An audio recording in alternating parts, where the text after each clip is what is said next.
जीवनाच्या वाटेवर जेव्हा प्रश्न अनेक उभे राहतात तेव्हा उत्तर बनून श्रीकृष्णाचे शब्द मनाला स्पर्शून जातात. कर्माची शिकवण, धर्माची जाणीव आणि जीवनाला नवी दिशा देणारी अशी अमूल्य भेट म्हणजे श्रीमद भगवद्गीता. आदरणीय मान्यवर, गुरुजन, पालकवर्ग आणि माझ्या मित्रमैत्रिणींनो, आपल्या सर्वांना माझा नमस्कार. मी रसिका तोंडे, आजच्या कार्यक्रमाची सूत्रसंचालक. चला तर आता आपण वळूया आपल्या मुख्य कार्यक्रमाकडे. सर्वप्रथम मी आपल्या आजच्या कार्यक्रमाला लाभलेल्या विद्यार्थिनींच्या माता पितांच्या मनपूर्वक स्वागत करते आणि कुमारी वैष्णवी हिला मी विनंती करते की तिने त्यांचे स्वागत करावे. कुमकुम शुभ तिलक लावून.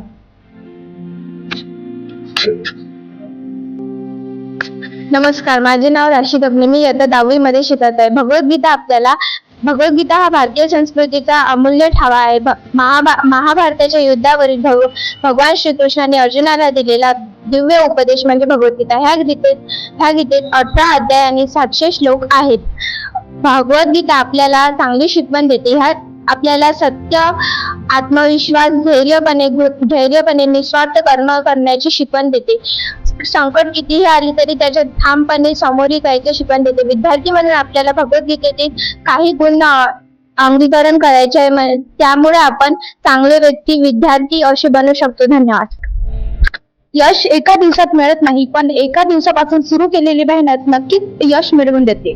आता वेळ आली आहे सर्वांना परिश्रमाचे फळ देण्याची. तर सर्वप्रथम मी नियती काळे हिने आपले पारितोषिक घेऊन जावे.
आपल्या सर्वांचे प्रिय मार्गदर्शक शिक्षक यांचं तरी त्यांनी आपली मदत व्यक्त करावी अशी त्यांना होती. एक्झाम देऊन आला आणि फेल झाला आणि निराश होऊन बसलेला आहे की आता मला पुन्हा ती एक्झामच द्यायची नाही आहे, काहीच करायचं नाही.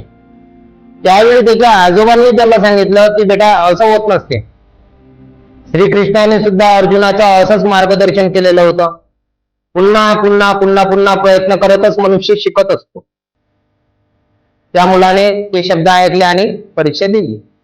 परीक्षा दिल्यानंतर तो पासही झाला त्यामध्ये. त्यानंतर तो मुलगा काय म्हणाला आपल्या आजोबांना की आजोबा, मी त्यावेळी माझ्या डोक्याने हरलेलो होतो, परिस्थितीने नाही.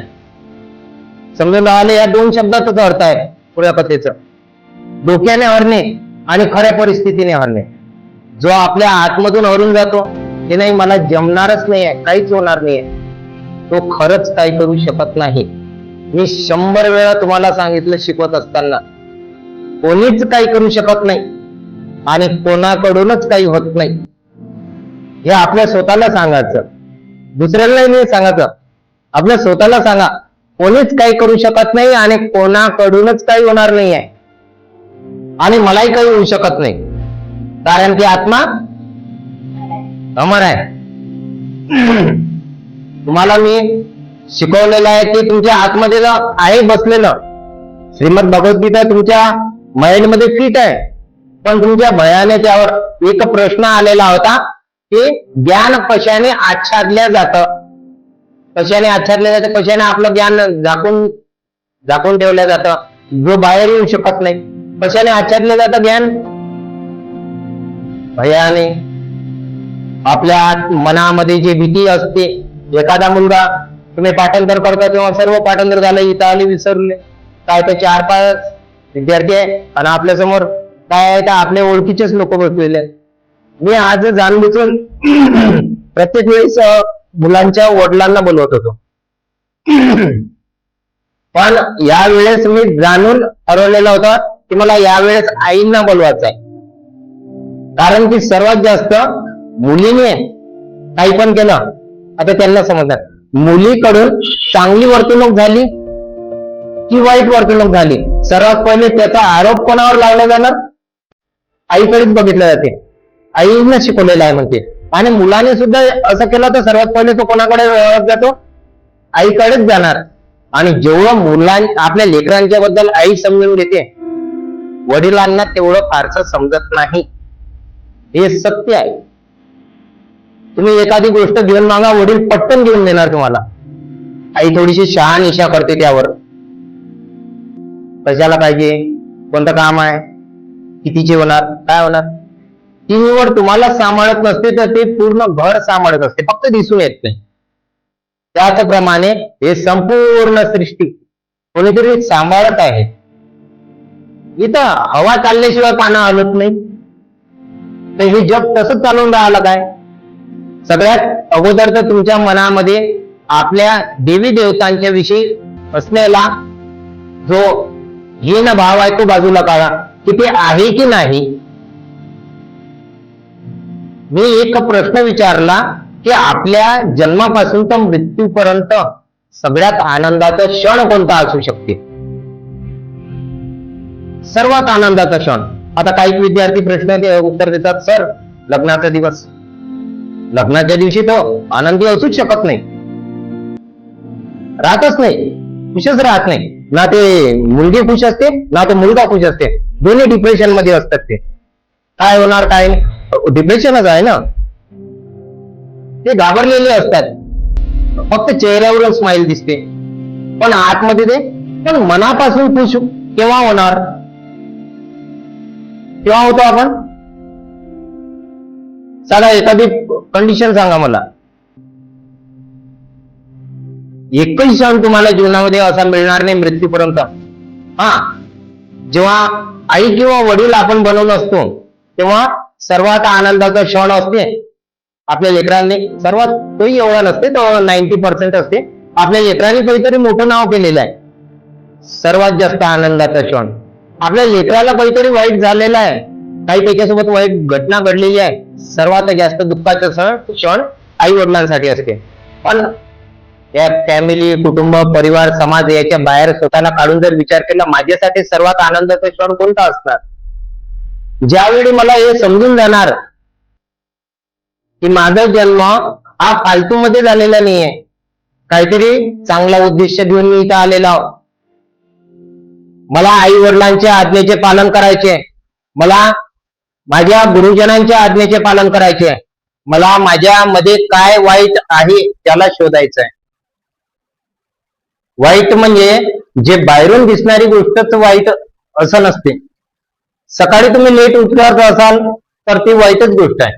तुम्ही 1 मार्काने कुठेतरी मागे राहत असाल ती वाईट गोष्ट आहे.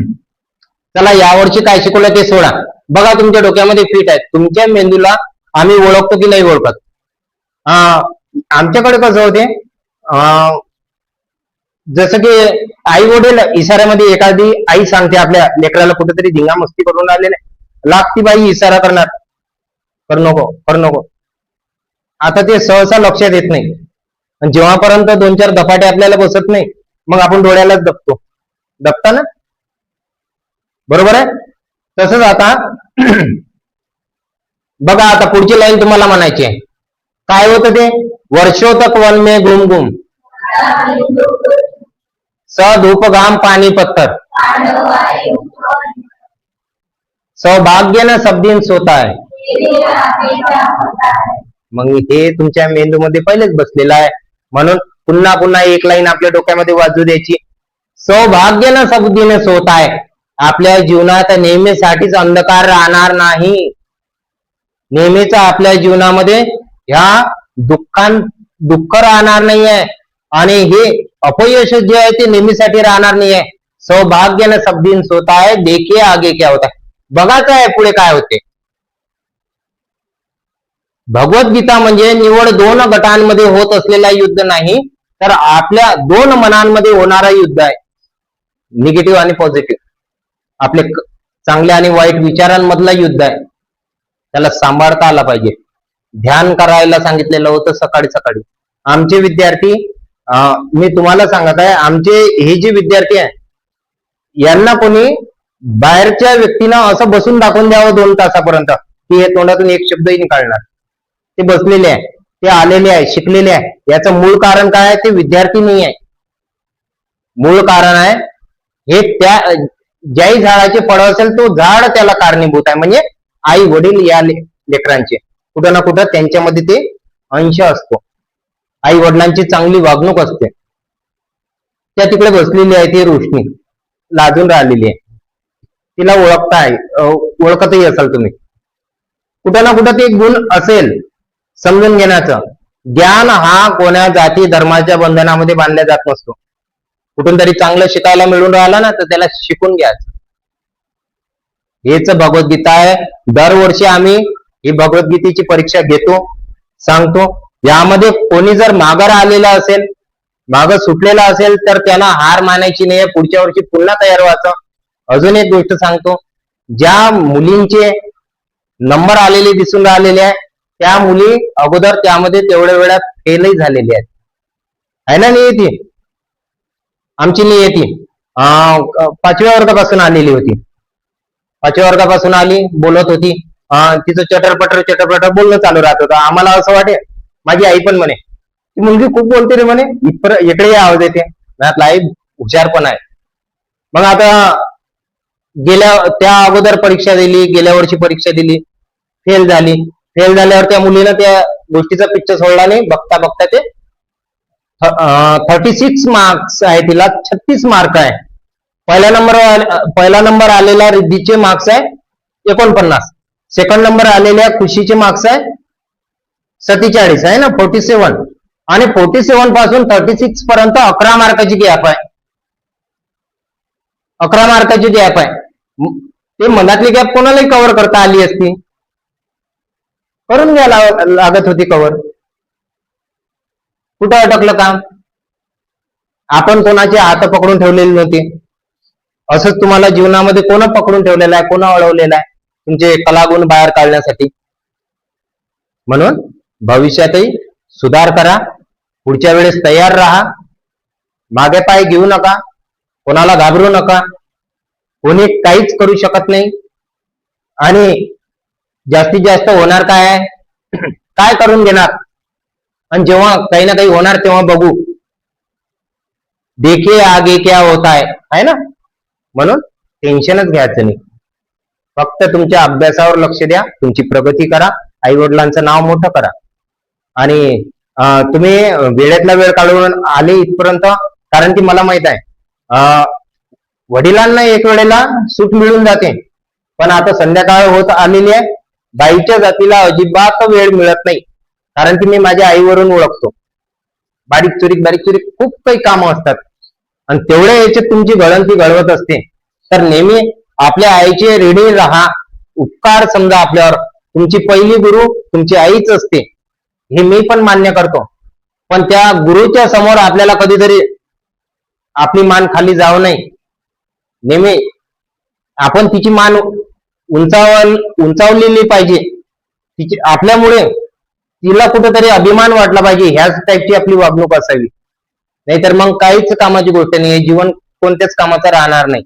कलेक्टर झाले, आई वडिलांना सोडून दिलं. वृद्धाश्रमामध्ये कोणाचे आई वडील दिसतात?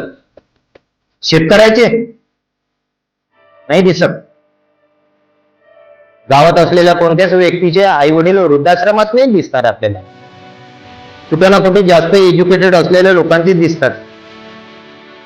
म्हणून शिका, पण आपल्या संस्कारांना घेऊन चला. जीवनाला अर्थ तेव्हाच राहते जेव्हा आपण आपल्या आई वडिलांचा शेवटपर्यंत सांभाळ करून घेतो. लहानपणी तुम्हाला बोलता येत नव्हतं, ठीक आहे, लहानपणी तुम्हाला बोलता येत नव्हतं, तुम्ही सर्व काही जागेवरच करून घेत होते. तो तर टाइम पुन्हा फिरून येणार. आई वडील तुमच्या जागेवर असणार, त्यांचंही बोलणं तुम्हाला समजणार नाही. फक्त त्यावेळी चिडून नका जाऊ. ती चिडली नव्हती तुमच्या तोत्र्या बोलण्याचा, तिला तरी आलेला होता, असंच होती ती पहिल्यांदा माझ्या मुलीला माझ्या मुलाला शब्द काढलेला आहे. तसंच तुमच्या आई वडिलांवर अशी जर कंडिशन येणार तर त्यावेळी चिडजा नका. ते काय बोलते पुढं समजून नाही राहिला, आता बुडा झाला. पैसे पाहिजे होते तेव्हापर्यंत पप्पा होते, असं नका करता. समजून घ्या आणि पुढच्या वर्षीसाठी पुन्हा तयार राहा. ठीक आहे. जय हिंद, जय भारत.